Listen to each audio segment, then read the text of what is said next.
Hey guys, this is going to pretty much wrap up the notes for the distance formula. It won't be exactly where we left off because I don't have the example that I started with me, but we can finish that on Friday. So I wanted to go over something before we start working with the distance formula. I wanted to go over how to simplify radicals just in case any of you have forgotten. If you have a perfect square under the radical, like square root of 121, that will just come out and be 11 because that is the square root of 121. And you can check that with your calculator. If you will put the square root of 121 in there, it'll come out to an integer answer. It won't be a decimal or anything. That's how you know it's a perfect square. You access the square root button by pressing second x squared, and the x squared button is on the left, about midway down on the left, I guess. So if you'll press second x squared, that will put, it'll give you a radical like this, with parentheses, I think, and then you can enter whatever number there, close your parentheses and press enter, and it'll calculate it. Okay, so to simplify a radical, we'll look at square root of 52. What you want to do is think of factors of 52. You're wanting to find, hopefully, a factor that is a perfect square. And you want to use the largest perfect square that is a factor of 52. So you have factors of 52, you have 1 and 52, you have 2 and 26. You have 4 and 13. There's probably a few more. But anyway, we're going to go with 4 and 13 because I see a perfect square here. And so you're going to break that down into the square root of 4 times the square root of 13. So it's the same thing as doing a factorization tree when you're trying to do prime factoring. It's just with square roots. So anyway, the square root of 4 comes out to be a 2. The square root of 13 can't be broken down anymore, and it's not a perfect square, so that is as simplified as it's going to get. So you just bring that down. Your square root, if it's a perfect square root, that will always come first, and then your radical will be listed second. So this would be the simplified form of the square root of 52. For 39, the only factors I can think of for that would be 1 and 39, and then 3 and 13. So as you can see, neither one of those pairs are perfect squares, which means there isn't any way to break that down. So if you end up with something like this where there are no perfect squares that are factors, then you just leave it like this. These, by the way, when you simplify the radicals, these are exact. And then you can also approximate with a decimal using your calculator. But if I ever ask for exact, then I want you to simplify the radical and do not use any decimals at all. All right, next we'll look at the square root of 48. So you want to think of factors of 48. We have 1 and 48, 2 and 24, 3 and 16, 4 and 12, you have 6 and 8. So you have a couple options. You have 3 and 16, 4 and 12, you can even use 6 and 8. I'm actually going to go with 4 and 12 for a minute.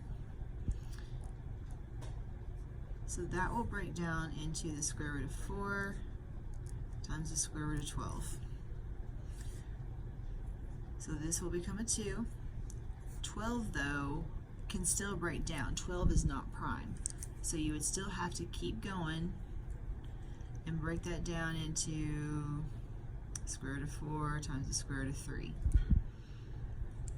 This would become a 2. You still have the square root of 3. So just like you would do if you were trying to write down the prime factorization of a number, you would take everything that's at the end,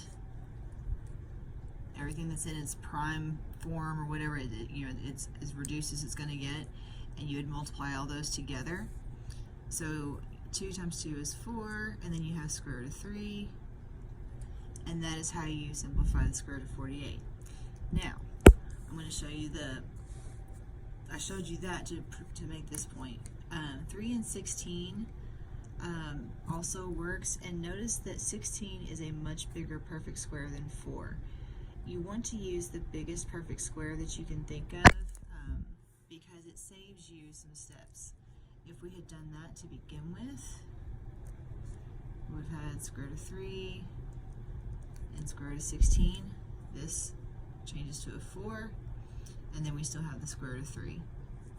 So it gets you there much, much quicker and less steps. You don't have to multiply anything at the end. It's just done. So when you start doing the factorization, you want to get a perfect square right away, and you want to get hopefully something that won't have to break down again and again. So anyway, that is a review of simplifying radicals. Now, working with distance formula. Here's the formula which you wrote down yesterday. We are going to find the length of DE where the endpoints are 3, 1 and 6, 4. So those are points D and E that would be along the end of a segment. This is where your subscripts come into play. You're going to have one of your points be your x1 and your y1, and then your other endpoint be your x2, y2. And so once you have that, you're pretty much just plugging in exactly for the variables here in the formula. So your x2 would be 6. You'll subtract your x1, which is 3.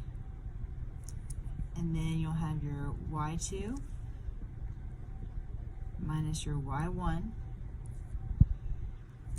And then you just start simplifying and condensing everything that you can. So 6 minus 3 would be 3. That's squared, and then we're going to add that to 4 minus 1, which again is 3 squared. So we have 9 plus 9, which is 18, and then we have to simplify the square root of 18. So the factors of that would be 1 and 18, 2 and 9, 6 and 3. I'm going to go with 2 and 9 because 9 is a perfect square. This, of course, becomes a 3.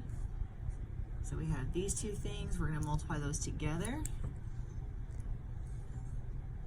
Your coefficient will be listed out here, and then your radical will go on the right. So this would be your actual answer for the distance of this segment, or the length of that segment. It would be 3 times the square root of 2 units long, whatever your units may be. So let's do another one. Let's say we have endpoints at, so we have A, and that's going to be at -2, 4. And let's say we have B,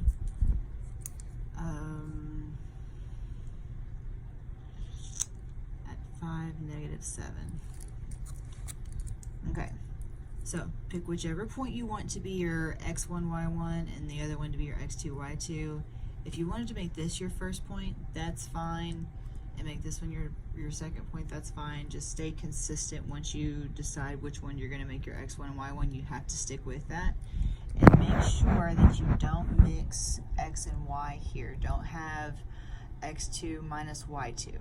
You have to have x's in the same set of parentheses and your y's in the same set. You can't mix and match those. Okay, so if we're going to find the length or the distance, we're going to have our, I want to make this my x1, y1 and x2, y2.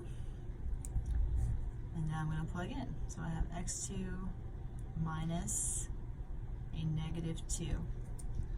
And then I'm going to have y2 minus y1.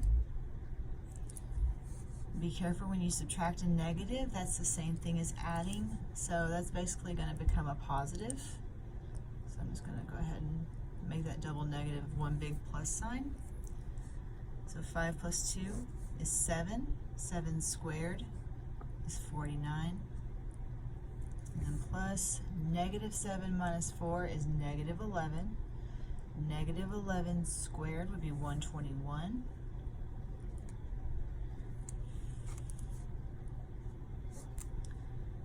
So that's going to become 170, I think, yeah. And then you would just go ahead and simplify. If you're not very good at thinking of those mentally, you can always just go straight to your calculator to see if it's a perfect square. And then if you get a decimal, then you'll know you're going to have to simplify. So you go with 17 and 10, for example. But 17 and 10, neither one of those are perfect squares, nor do they have factors that are perfect squares. 17 is prime. 10 only has factors of 1, 2, 5, and 10. None of those are perfect squares, which means this is not going to get any smaller.